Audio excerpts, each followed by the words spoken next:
இன்றே டவுன்லோட் செய்து உங்கள் ஃபேவரட் ஷோக்களை என்ஜாய் பண்ணுங்க.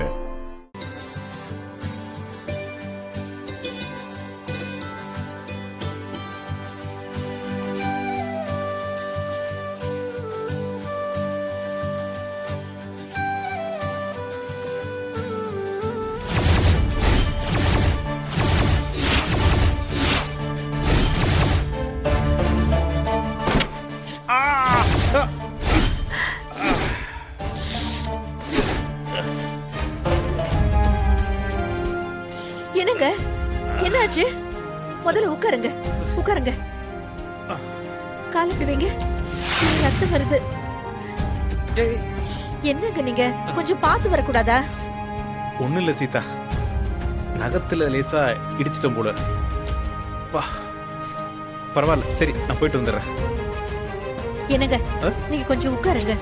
என்ன சீதா? சொன்னா கேளுங்க, ஒரு நிமிஷம் உட்காருங்க, உட்காருங்க.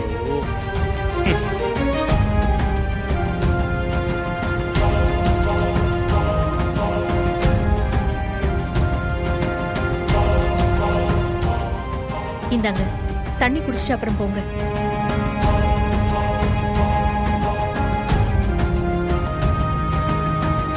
என்னங்க, சொல்லு சீதா. இன்னைக்கு ஒரு நாள் மட்டும் வேலைக்கு போகாம லீவ் போட முடியுமா? ஏன், வேற ஏதாவது முக்கியமான வேலை இருக்கா? இல்லங்க, கிளம்பும் போதே சகுனம் சரியில்லாம இருக்கு, அதான். என்ன விளையாடுறியா சீதா? நான் கவனிக்காம வந்து காலில் அடிச்சுக்கிட்டேன். இதுக்கு போய் யாராவது வெளியே போக வேண்டாம்னு சொல்லுவாங்களா? இல்லங்க, எனக்கு என்னமோ மனசுக்கு சரியா படல.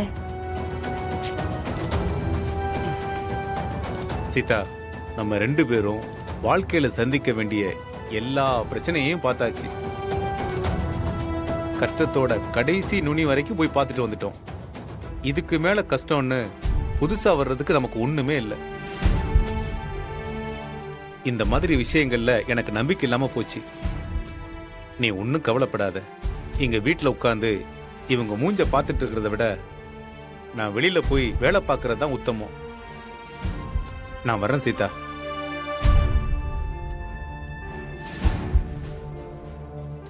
சரி, கிளம்புறேன்.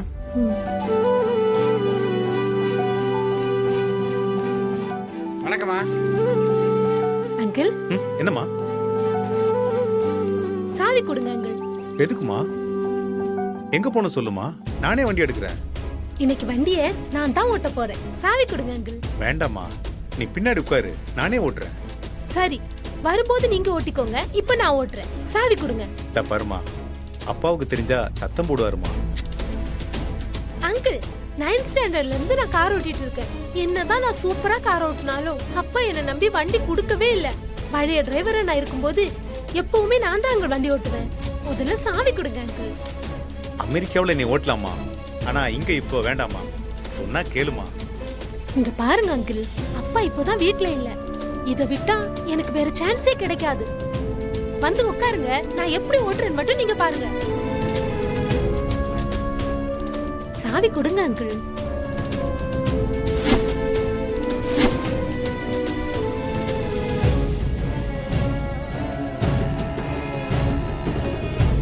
நீங்க வந்து உட்காருங்க.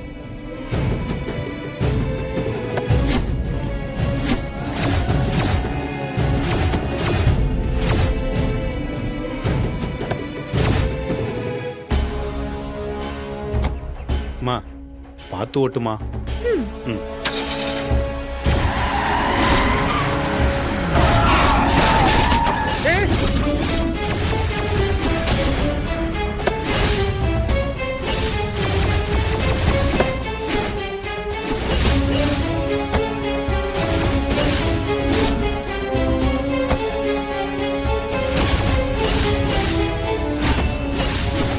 என்னம்மா அப்படி பண்ணிட்ட?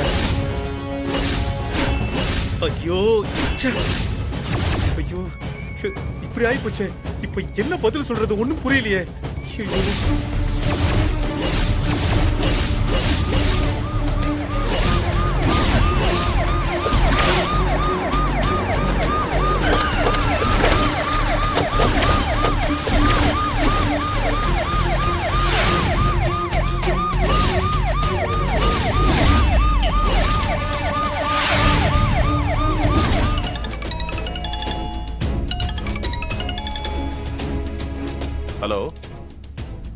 சொல்லுங்க.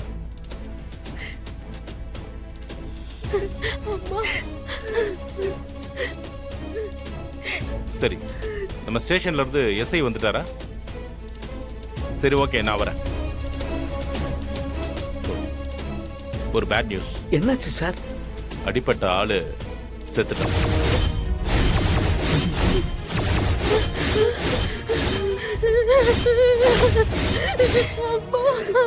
அவன் ஹாஸ்பிட்டல்ல உயிரோட இருந்த வரைக்கும் எந்த பிரச்சனையும் இல்லாம இருந்துச்சு. இப்ப வேற வழியே இல்லை. உங்க பொண்ணை ரிமாண்ட் பண்ணி தான் ஆகணும். ஐயோ சார், சார் சார் என்ன சார்? என் பொண்ணுக்கு நாளை கழிச்சு பிளைட் இருக்கு சார். என் கருத்தை கொண்டு அது மட்டும் தடையக்கூடாது சார். என்ன செலவானாலும் பரவாயில்ல. எம்எல்ஏ, மினிஸ்டர் யார் வேணாலும் வச்சு பேசிக்கலாம் சார். இந்த மாதிரி கேஸுக்கெல்லாம் அவங்க கிட்ட போக கூடாது சார். சார், டிரைவர், நீங்க கொஞ்ச நேரம் வெளியே இருங்க, நாங்க கூப்பிடுறோம். சரிங்க சார்.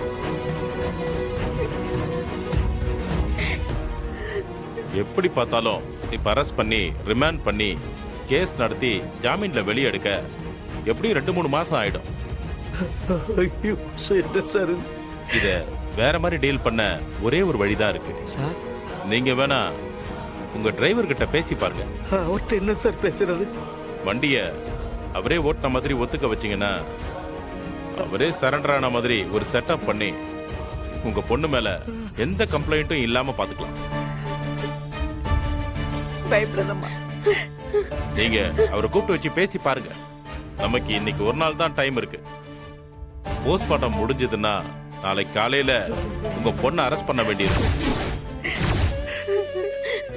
எப்படியாவது அவர்கிட்ட பேசுங்க. இதனால நம்ம பொண்ணு ஜெயிலு கோர்ட்டுன்னு போறத பாத்துக்கிட்டே என்னால உயிரோட இருக்க முடியாதுங்க. எதுவா இருந்தாலும் உடனே முடிவெடுங்க. நமக்கு டைம் இல்ல. உடனே முடிவு பண்ணி சொல்லுங்க. Okay sir.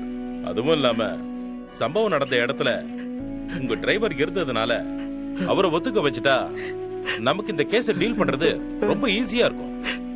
சரி இந்த விஷயமும் வெளியே தெரியாம பாத்துக்கலாம். மார்க்கண்டேயன், மார்க்கண்டேயன் சார் சொல்லுங்க சார். நீங்க எனக்கு பெரிய உதவி பண்ணணும். என்னால என்ன முடியுமோ செய்யறேன் சார். சொல்லுங்க சார். உங்க கால்ல விழுந்து எந்திரிங்க சார். சார் எந்திரிங்க சார். நீங்க எனக்கு இதை செஞ்சே ஆகணும் மார்க்கண்டேயன். சார் என் காலில் விழுறீங்க. மார்க்கண்டேயன், என் பொண்ணோட வாழ்க்கை இப்ப உங்க கையில தான் இருக்கு. சார் நான் சாதாரண ஆளு சார். நான் என்ன செய்ய முடியும்? தயவு செஞ்சு வண்டியை நீங்க தான் ஓட்டுனீங்கன்னு ஒத்துக்க.